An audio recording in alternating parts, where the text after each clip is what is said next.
Vagal SMPTE Timecode. SMPTE Timecode has been a standard for external media synchronization for many years. All Vagal software and devices, ProCommander, PHX, or better, support the bidirectional sync to external SMPTE, as well as the generation of values at certain frame rates. This topic explores the setup, programming workflow, and deployment for this technology. You should have a solid understanding of recording and timeline basics prior to viewing this video. The CondcutorPro timeline is actually synchronized to an external time reference. What this means is that there is timecode coming in to the ProCommander through the timecode in from RCA. This is then translated into a SMPTE value, which is sent over the network. I'm using an external timecode generator from an iPad right now just for testing, but in a production environment, this might come from any type of show playback device. An audio player, an Alcorn bin loop, a film projector, or an additional media server. At this point, I'm going to go ahead and send my timecode value back to 00, and you can see that the timeline immediately jumps back to that time reference. If I were, for example, to send this 00, 0, 0, 0, and then 2 minutes, as I press it now, 20 seconds, it's going to jump forward to 20 seconds. I've got my timecode value set currently at 20 seconds, and if I hit update again, it jumps back repeatedly to that 20 seconds. This is very common in a production programming environment where someone else is responsible for the time base. That could be audio, media, show control master, or an external film or video source. Once this timeline jumps, the timeline will go back to the previous location, executing an ease in based on your show settings. Additionally, as I mentioned, I'm set to 20 seconds as my time reference, but I can also put in an offset value of 20 seconds for the reference of 00. So here, when I go back to 20 seconds, notice that my offset built in is 20 seconds, and I'm actually going all the way back to 00. It means that my SMPTE value is at 20 seconds, however, I want my timeline programming to go back to 00. The reason I would do this is because normally SMPTE show values from external sources start at 1 hour, 2 hours, 3 hours, 4 hours respectively, but I don't want to actually deal with all that dead air in my timeline. Let me go here and put an example in of 10 minutes, 21 seconds. Now for that, I would want to come over here and of course put in 10 as well, because now my offset is at 10 minutes, 20 seconds, and 0 frames. So when I update that again, of course it's going to go back to 00. So the offset that I have listed here is 10 minutes, 20 seconds, 0 frames. The SMPTE I'm sending in is 10 minutes, 20 seconds, 0 frames, and you'll notice that it jumps back to 00. Depending on the length of jump, the time reference that the timeline in CondcutorPro or on the card takes to locate, ease in, and start playing may vary. Typically off the SD card, this is just a few frames, and in CondcutorPro it's even faster, but of course a 24-hour jump could be something more significant. This is local to the show file, both in Conductor and on the card, and each individual show would need its own offset. Let's take a look at how to set this up within Conductor for synchronization. I'm going to go ahead and stop my timeline by hitting both stop and standalone, so I'm now ignoring SMPTE timecode. From a new Conductor project, let's discard everything and go to devices. You'll notice that when I discover my devices, I'll have a ProCommander PHX. Remember, a ProCommander PHX, LX, LTC, and certain other devices are all timecode capable.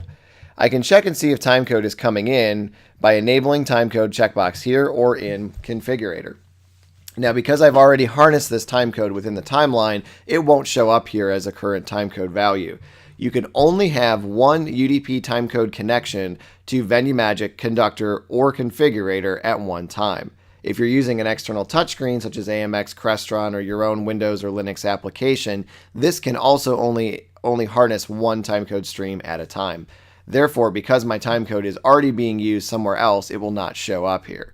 For initial testing, you can of course test and release this and not have that issue.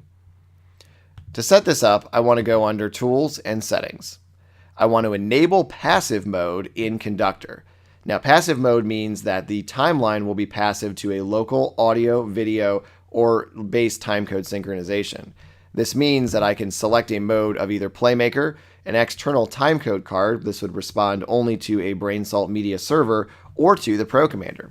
If I've selected ProCommander, all I need to specify is a timecode IP, an incoming port, and whether or not that interpret of 24 frames per second should actually be referenced as 23976. All other frame rates are calculated as absolutes, but there are some 24 frame references that do need 2397. Once I've enabled this timecode passive mode and set it to ProCommander, I'll have this box up here in the upper right hand corner that says standalone or passive mode. Whenever I'm in passive mode, that means I'm listening to that external reference, whether it's a BrainSalt media server, a passive mode from an LTC timecode card, or from the ProCommander device itself. When I'm in this passive mode, my actual synchronization will come from this external source. This external source right now is starting at 00 again, and notice that I have no timecode offset, whether negative or positive, so my time reference would be actually 00. If I try to grab this and drag it, notice in passive mode it is just going to snap directly back to that. However, I can go in standalone mode, go back here, make my adjustments, check my adjustments in the timeline, and then of course go to passive to get things back to the external synchronization. This is a very powerful tool when we're actually going into a production environment and need to synchronize to this external reference. So to set up in CondcutorPro, this is simply all we have to do. We set up the passive mode with an IP to the ProCommander, put it in passive mode, set an offset as needed, and then of course execute my show. Assuming this was all I had in my show was a single analog track that was synced to external timecode, and I wanted to export this to the ProCommander's card, I would do this through the standard deployment. No additional information is required other than here with the SMPTE timecode offset. Assuming your timecode starts at 00 and continues through the duration of the show, all you have to do is deploy this as normal. So if I go in and save this file as SMPTEtest.hfx, does it exist? It replaces, yes, okay. So I'm going to go ahead and put this in here, and now I'm going to go to my deployment tab. I'll create a new package, and I'll call this SMPTE test for deployments. So I've gone in and created a desktop. I've gone in and created a deployment package here that we can do to deploy. I've gone ahead and created a deployment package for this SMPTE project, and I'm going to go back and pick my SMPTE test HFX.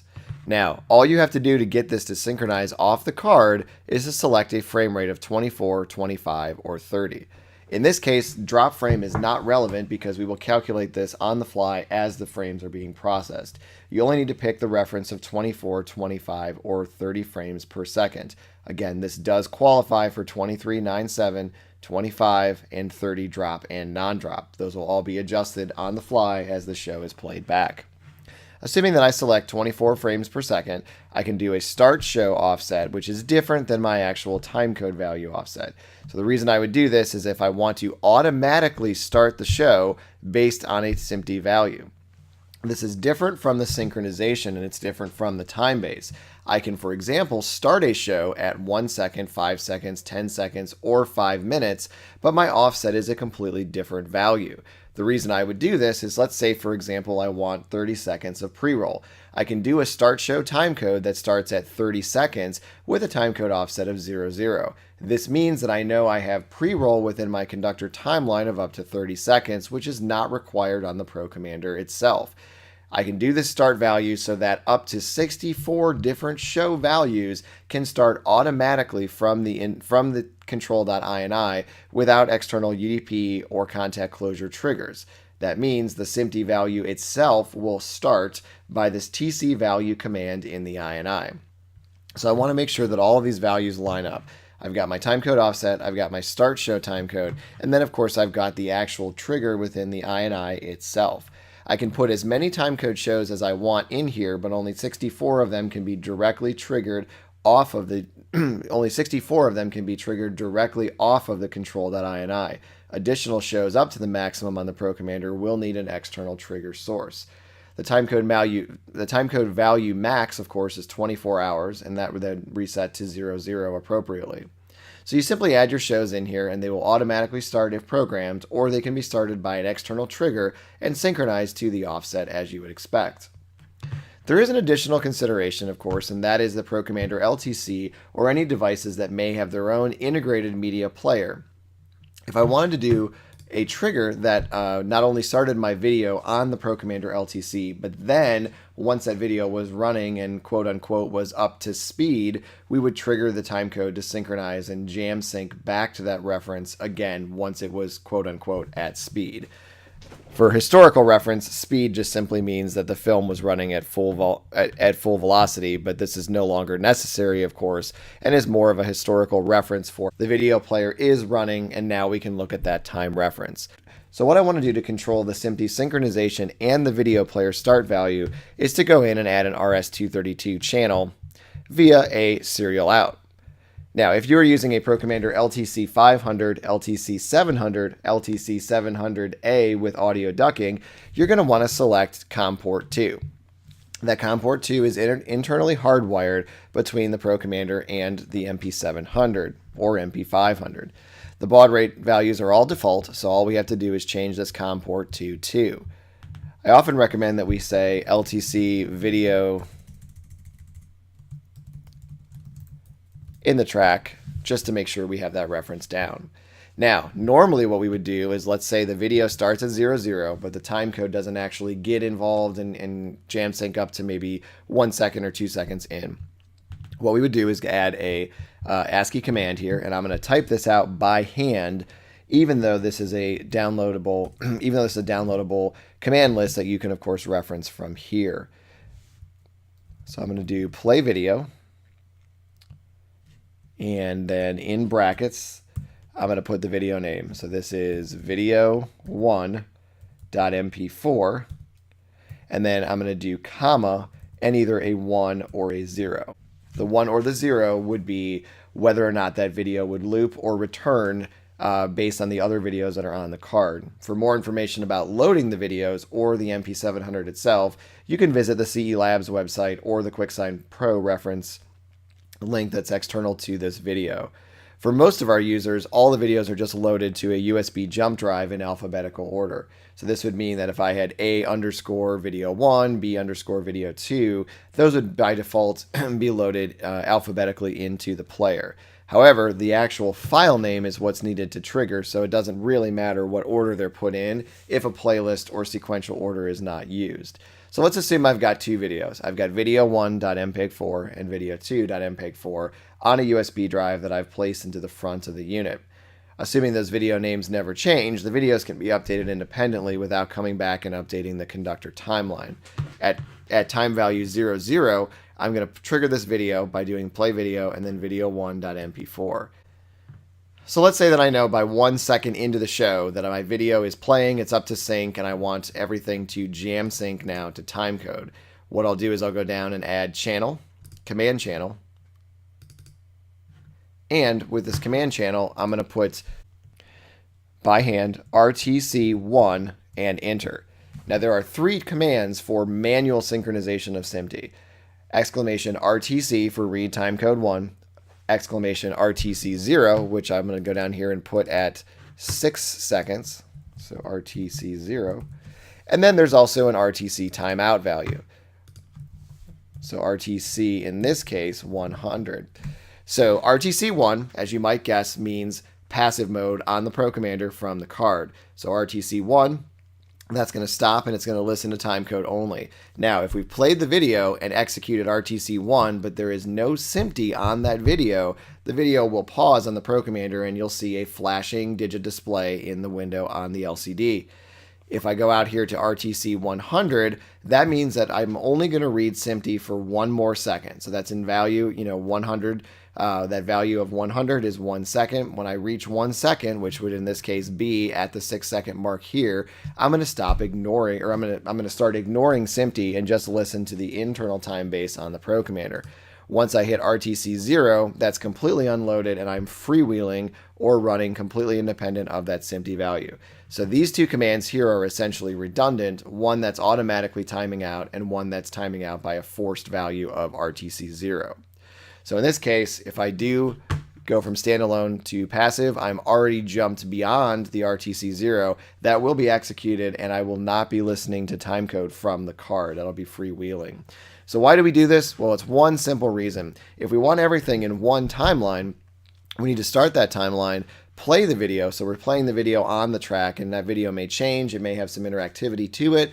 And then I want to start listening to timecode so that my animation, my other commands, my other cues are being executed in the relation of the SMPTE timecode. And then, of course, towards the end of the show, I want to unload that timecode value so that I can free run out to the end of the show, even if SMPTE gets dirty or it does drop out. Remember, this is only necessary if you have an interactive application on the ProCommander LTC, and you need to both punch in and out of timecode to have both local and remote SMPTE values. Assuming you are not using a ProCommander LTC, these commands are not necessary because Conductor is built to export directly to the card with a timecode value reference simply by enabling this sync to timecode. Now, this is slightly different in VenueMagick because VenueMagick uses a different way of synchronizing to the timecode. The timecode synchronization that we'll look at here in just a minute in VenueMagick is both for the timeline value and for the export, but for all intents and purposes, using this structure in VenueMagick is required in almost all applications. In Conductor, it can be one or the other depending on your use of the LTC, but in VenueMagick, it is required to follow this method. Let's take a look real quick here at VenueMagick as well. So within VenueMagick, I'm going to go under Timeline and go to Timeline Options. Now here, if I go to syncing, right now it's set to main clock or master sync track. This is fine if we're only doing external synchronization to the ProCommander, but I can also select Other and SMPTE over serial. Now, all of these other options, MIDI LTC, MIDI clock, and VenueMagick NetSync, these are all okay for referencing just for programming, but the only one that is going to export out to the ProCommander, of course, is the SMPTE over serial, and with some nuance in how we actually trigger that. This is, again, different from Conductor. It's a different workflow, but you can synchronize to SMPTE over serial, and of course, you would pick the serial port of actual network port coming in through the network port of the ProCommander. So we'll look at how to set that up here in just one moment. And for most applications, contact Wiggle Tech Support or VenueMagick Tech Support if you need this real-time synchronization in VenueMagick. It is a little different than Conductor. Assuming that you have the UDP value coming in, that would show up here as a UDP to serial conversion. The format string of SMPTE would show up here, termination string, and then you do also have to pick from one of these 4 frame rates within VenueMagick, 24, 25, 30 drop, or 30 no drop. You do have the same offset, and of course, if that SMPTE was coming in, you could see that test value right here. So this is set up here, and I hit OK. What you'll notice down here is I now have this new icon for Enable External Sync. So very similar to Conductor, where I have a sync source, a start offset, and then my actual real-time playback. VenueMagick will respond in exactly the same way as Conductor. This is essentially the standalone or passive mode for the Enable External Sync. That's the same button, little different setup there in terms of VenueMagick. For the event track here, let's look at what's required in VenueMagick because it's a little different. So what we need to do here, and all I've done is gone back and actually added this this play video command. So what we've done here is we've actually broken out this command. Now the command is the same in Conductor, Configurator, VenueMagick, ShowForge. It's all the same, but the command is actually broken out here in its full format, which is ESD for send on serial port 2. Play video. Video is A1.mp4. The 1 is then for repeat, and then the carriage return character in hex is 13, and then of course the quotes and the hashtag. So you don't need to know that. VenueMagick actually does a good job here of building that in, and you can select this under video command. You can put play. You can select the video file. What serial port? Remember, if it's an LTC, that's always going to be on serial port 2, and then of course whether or not you loop the show. So when I put that in, it'll automatically generate that command, and of course that can be variable dependent in both Conductor or VenueMagick, but here things are just operationalized for you to trigger that video. So we're going to trigger the video in VenueMagick at the beginning, just like we did in Conductor, and then, oops, let me scroll back to the beginning. And then all I'm going to do now is I'm going to go back here under Events, and I'm going to add another ProCommander control event. And with the ProCommander control event selected, I'm going to go under Send Command, and I'm going to put in a timeline sync, timeline sync enable. And so that's the RTC1. And then towards the end here, I will put in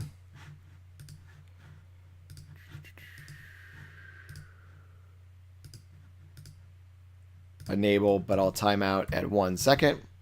So again, that's RTC1. That actually should be 100.